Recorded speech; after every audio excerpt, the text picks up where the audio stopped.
Thank you very much, ladies and gentlemen. It's a privilege to be here among all of you today for Ref Talks Canada on World Refugee Day. It's a momentous day. It's a great day internationally. It's a great day here in Toronto and throughout Canada.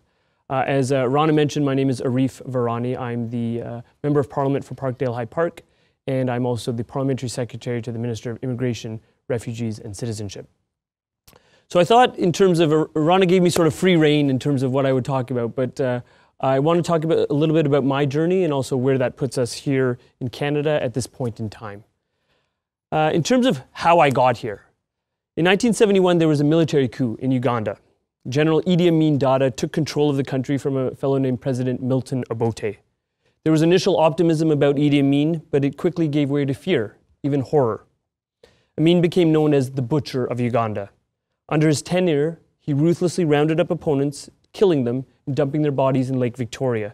So much so that people in as faraway places as Egypt were concerned that under Amin's tenure, the Nile River was starting to run red, as Victoria is the source of the River Nile. After a little more than 1.5 years of power, Idi Amin said to everyone that he had a dream. And the dream told him, in that dream, God told him to get rid of the Asians, or the Indians. So he did just that. In one fell swoop, 80,000 people were rendered effectively stateless and were pleading, with 90 days time to spare, to various countries for asylum. People became desperate. They were lined up outside of embassies and high commissions. One of the countries to answer the call was this country, Canada. Under the leadership of then Prime Minister Pierre Elliott Trudeau, this country decided to accept 7,000 Ugandan Asian refugees. That was 1972, so I just think it's important to pause to reflect on the significance of this. Because for any of you in the audience here who understand about immigration patterns, you'll know that Canada, as a former British colony, tended to direct its immigration through what was then the British Empire. After World War II, that started to alleviate a little bit, but there were initiatives that were directed at what was then countries under the sphere of the Soviet bloc. So a response to Hungary in 1956, a response to the Czechs in 1968. But in 1972, when this country opened its doors to 7,000 non-white, non-Christian individuals from sub-Saharan Africa, that was the first effort of its kind on that kind of scale, and it was significant, very significant. So in Montreal in 1972, I arrived with my parents and my sister. My parents are late 20s, early 30s. My sister's 4, and I'm 10 and a half months old. Our first port of call was the downtown Montreal in the downtown Montreal YMCA on Peel Street. My recollections are, of course, vivid. Not exactly. I mean, it's anecdotal as a kid in diapers. I'm told that, you know, I was a pudgy little kid who was passed around among the babysitters, but I'm also told more importantly about the reception we received from the Québécois who were there, who opened their arms and their hearts to this new community. There was instances where my parents have relayed stories to us. Of note, for any of you who know my dad, he's a big sports fanatic. He was a sportsman. He was a sports shopkeeper, and his introduction to Canada's national pastime was literally being taken by coworkers in person, live to the corner of Atwater and St. Catherine to take in Guy Lafleur and the Flying Frenchman against Bobby Orr and the Bruins. So he fell in love with that pastime, and he dutifully passed that on to his progeny, including me. If you fast forward to 1977, one of my clearest recollections in terms of significant events of my youth was the day we became citizens. It was a day that I got the day off school. I was in grade 1, so that was kind of fun. We got in a car, we went somewhere downtown. There was a lot of people around, but notably there were also a lot of people coming from all different parts of the world who looked quite different, a lot of whom looked like me. There was this very austere individual up at the front, you know, with a robe on some sort of dais just like this. And he was looking stern, but when we all belted out "O Canada," and yeah, I had a lot of practice because in grade 1 you do it every day, part of your morning exercises, he quickly, you know, the tenure sort of was reduced. But what was important to me is that there was a sense there, and I know reflecting on it after the fact, is that the sense was that people who had arrived, no matter where they had arrived from, were finally, formally, and officially recognized as citizens and formally as Canadians, as part of this new Canadian family. I think in the 1970s and 1980s, the most significant thing about Canada and about Toronto was, to my parents and to our family, the abundance of opportunity. As I mentioned, my dad had been a shopkeeper in Uganda. My mom was a secretary. Neither of them ever went to university. But they worked very hard once they got here, and they had big dreams for their kids.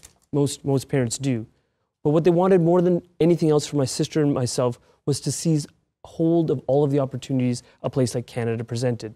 A place where you didn't have to worry about whether you could afford the next visit to the doctor, where you didn't have to worry about whether you could afford to pay the school fees that your kids would require in order to attend school.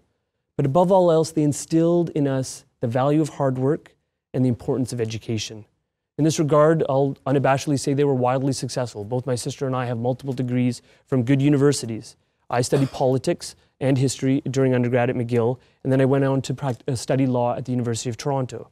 And when it came time to determine what kind of law I wanted to practice, it wasn't difficult.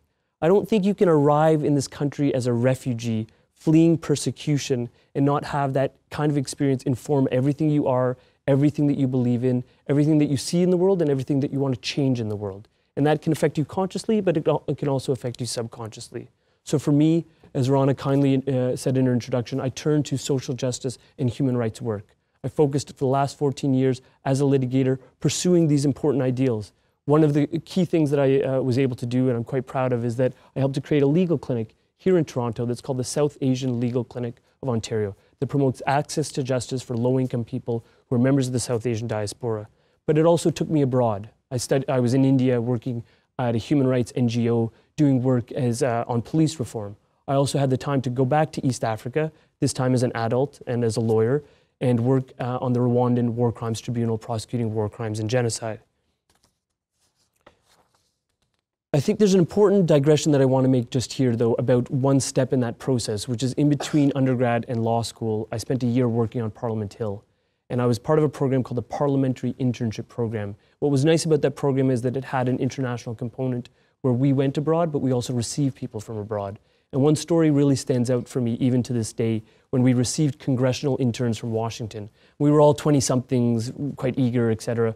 But the congressional interns were people that had already had different types of careers, and they were all sort of 40-somethings. So obviously there's an age disparity there, but there was also, in fairness, probably a wisdom disparity and an experience disparity. And I remember meeting with an individual who had been a former military man in the United States, and he was now a congressional fellow. And we started talking about me and my background and the path that got me to where I was in Ottawa that day in 1994. And he said to me, you know, Arif, it sounds like Idi Amin is the best thing that ever happened to you. And my reaction was, of course, aghast, you know, insulted, defensive. How could this man even utter those words to a person who was taught by his parents, by his community, by his culture to demonize Idi Amin Dada? But when I reflected on it, he wasn't minimizing our flight. He wasn't minimizing our persecution or our sense of dislocation. He was just emphasizing that the number and amount and quality of opportunities presented to me here in Canada was of a magnitude of difference compared to what had transpired or would have transpired in East Africa. And in retrospect, you know, decades later, I can say he was probably right. So after 14 years of practicing law, I decided to take advantage of another one of these plentiful opportunities when another possibility arose, and this was the chance at serving this country as an elected official. So public service had always been a part of who I was, how I chose to give back with respect to the work I had done as a social and human rights lawyer in my capacity as a lawyer. So when the opportunity presented itself to try and become a member of Parliament, I dove right in. And I'll be candid with you, it wasn't easy. My riding is Parkdale High Park. I think a few people in the room are from my riding, and they'll know that it's historically the home of Ukrainian Canadians and Polish Canadians. It's their home in Toronto. So enter this brown-skinned Muslim refugee from Uganda. You know, people would say, what are you doing there? Like, what are your chances? What are you thinking? Well, here I am, elected successfully about 7 or 8 months ago. And I think that's a testament to the value of hard work that my parents instilled in me, but it's also a testament to the Canadian electorate. Because what that showed me is that people don't really care about who you worship or what you look like. They care about how you think, your analysis, your grasp of the issues, your commitment to your community, and your commitment to public service. And I think that's a testament to the Canadian electorate. But amazingly, in 2015, I was not the only refugee to be elected to the Canadian Parliament. There were 3 others elected. One from Somalia, one from Sri Lanka, one from Afghanistan who's now in Mr. Trudeau's cabinet. Again, I think that is a testament to the Canadian electorate that we can put people with those diverse backgrounds in the highest levels of elected office. And you'll know, I'm sure everyone in this room knows, that during that election we committed very specifically to bring in 25,000 refugees from Syria who are facing the biggest humanitarian crisis since World War II.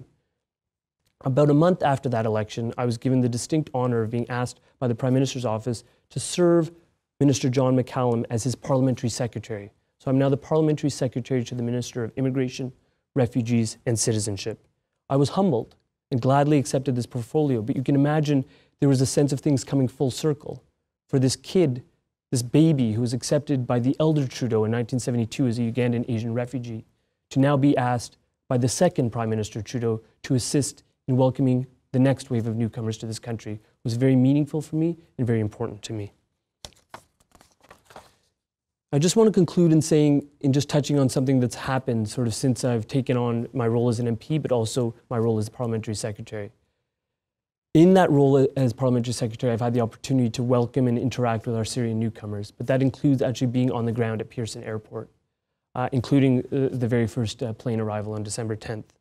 And I speak a little bit of Arabic, but with the help of an interpreter, I was able to have to muster a much longer conversation with some families that arrived.